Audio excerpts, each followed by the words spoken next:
So what is SharePoint? Well, to understand SharePoint, we really need to understand what business needs exist for SharePoint. What are the drivers or the requirements for SharePoint? Well, being able to manage documents better than a regular file system can offer is one important business need that commonly occurs. Document management can include things like versioning, where we can keep track of the various versions of a document as it evolves over time. How about checking in and checking out features, so we can have one person working on a document at one time? Adding metadata is also important. That's the additional information about a document that's attached to the document, not necessarily in the document itself. And controlling or limiting access to documents is also very important.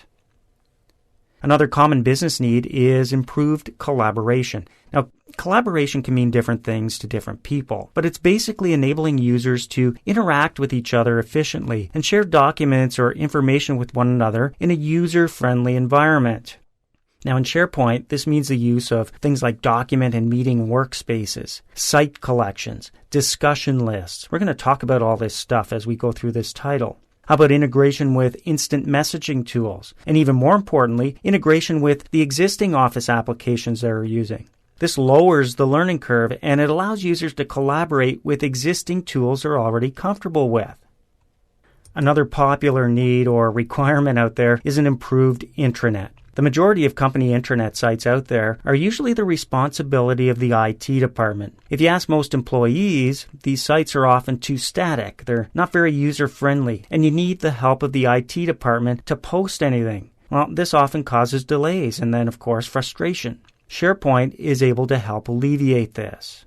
Another common business need is a centralized search for information. Sending an email to a colleague to ask for a document you either don't have or you can't locate is not very efficient. Well, SharePoint allows for a centralized way to search for information through a search engine that allows you to search for information by things like the actual words in a document, or by the author, by date, or even better, a time frame. Of course, you can search for the document type as well, or any combination of all of those above. This is a very common business need that's out there. Another one is portal creation. If you think of the term portal, you may have one definition while others have their own ideas of what a portal is. But if you're thinking of a web-enabled environment where external users can gain access to internal resources and information, you're on the same page with SharePoint. A portal is typically an extension of standard intranet functionality in SharePoint, thus allowing such things as single sign-on. You've got even more powerful search tools. And then you've also got access to company intellectual resources like any HR software that might be used, a learning management system perhaps. Maybe it's a help desk program or any other corporate programs and information that's out there. Well, if you understand all of these concepts, then you have a good understanding of what SharePoint is all about.